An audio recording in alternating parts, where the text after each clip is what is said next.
और न्यायों की पुस्तक यहोशू व इजरायली राजाओं के बीच की एक कड़ी है जो लगभग 300 से अधिक वर्षों का इतिहास को दर्ज करती है।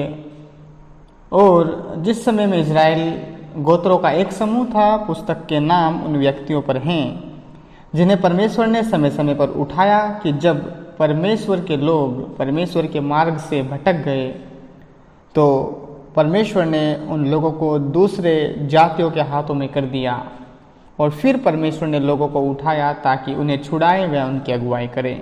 मूसा ने भविष्यवाणी की थी कि जब वे परमेश्वर की वाचा तोड़ें तो अन्य जातियां उन पर राज्य करेगी और यह एक श्राप था। न्यायों की पुस्तक भविष्यवाणी की इस सत्य की पुष्टि करती है। ऐतिहासिक दृष्टि से न्यायों की पुस्तक वायदे के देश में इजराइल के इतिहास के यहोशू के मृत्यु से सामुएल के समय काल तक का विषय बताती है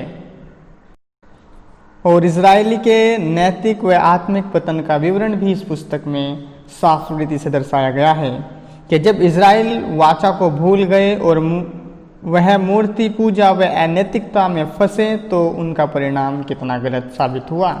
न्यायों की पुस्तक मुख्य 3 भागों में बांटी गई है, अध्याय 1 से अध्याय 3 वचन 6 तक। और यह भाग इजराइल की आत्मिक अवस्था के बारे में बात करता है। यहोशू की मृत्यु के बाद इजराइल के कुलों ने परमेश्वर की आज्ञा को पूरी रीति से नहीं माना और देश के दुष्ट निवासियों को नहीं निकाल भगाया। कनानी मूर्ति पूजा और व्यभिचार करने लगे और अंतर्विवाह भी करने लगे। और न्यायों की पुस्तक के अध्याय 2 वचन 10 से 19 में जैसे पाप और छुटकारे के चक्र का बयान किया गया, उसका सारांश यह है कि मूर्ति पूजा, भ्रष्टता और अंतर्विवाह के लोगों को बिगाड़ दिया और पाप और अन्य जाति के दामन ने उन्हें दास बना दिया। दूसरे भाग में हम पढ़ते हैं अध्याय 2 वचन 18 में, उनके कराहने पर परमेश्वर को दया आई। और अध्याय 2 वचन 16 में, तब परमेश्वर ने न्याय खड़े किए जिन्होंने उन्हें छुड़ाया। और यह चक्र इस पुस्तक में 7 बार किया जाता है।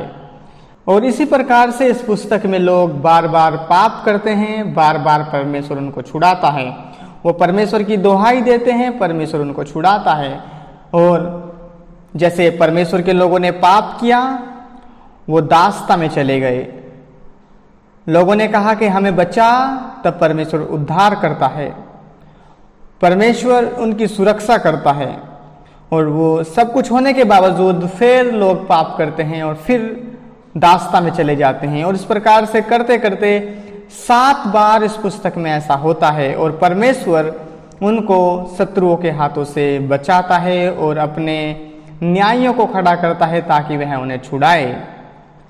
जैसे परमेश्वर मेसोपोटामिया से उनको छुड़ाता है, मुआबी से उनको छुड़ाता है, कनानी से उनको छुड़ाता है, मिज्ञानी से छुड़ाता है, अबीमेलेक से छुड़ाता है, अमोनी से छुड़ाता है और फलिस्ती से छुड़ाता है। इन सब लोगों से परमेश्वर क्या करता है? उनको छुड़ाता है।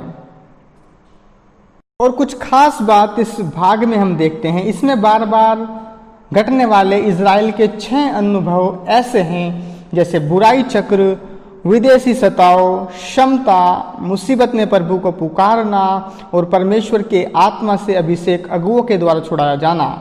और वहीं पर तीसरे भाग में अध्याय 17 से अध्याय 21 तक आत्मिक पतन यानी भ्रष्टता की बात की जाती है। और इस भाग में हम क्या देखते हैं? न्यायों के समय की साफ घटनाएं जो नैतिक सामाजिक पतन को दर्शाती है और जो इजराइल के आत्मिक पतन का परिणाम थी। अध्याय 21 वचन 25 में ऐसा लिखा है, उन दिनों में इजराइल का कोई राजा ना था, प्रत्येक को जो उससे अच्छा लगता था करता था। और इस पुस्तक की कुछ मुख्य विशेषताएं हम देख सकते हैं, जैसे परमेश्वर की प्रजा होने का अर्थ है वह अपने लोगों का राजा व प्रभु हो। पाप सदा परमेश्वर के लोगों को नाश करता है। जब परमेश्वर के लोग स्वयं को नम्र करते हैं, प्रार्थना करके अपने मार्गों से मुड़ते हैं, तो वह स्वर्ग से सुनकर देश को चंगाई देता है। और कि जब सभी इज़राइल ने अपनी पहचान खो दी परमेश्वर के अधीन वाचा के लोग होने की, तो आत्मिक, नैतिक और सामाजिक उपद्रव के चक्र में बार बार फंसती और परिणाम स्वरूप प्रत्येक वही करता जो उसकी दृष्टि में ठीक है। परमेश्वर धैर्य रखता है और जब उसकी प्रजा पश्चाताप कर पुकारती है तो वह अपनी दया में पूर्ण स्थापन करता है और आत्मा से भरे वह सामर्थी व्यक्तियों को खड़ा करता है कि उन्हें पाप के दंड से छुड़ाए। अर्थात कुछ 6 बातें जो हम इस पुस्तक में देखते हैं, जैसे अधर्म, सताव, मुसीबत, छुटकारे का चक्र एक ही समान आरंभ होता है। इज़राइली वही करने लगते हैं जो यहोवा की दृष्टि में बुरा होता है।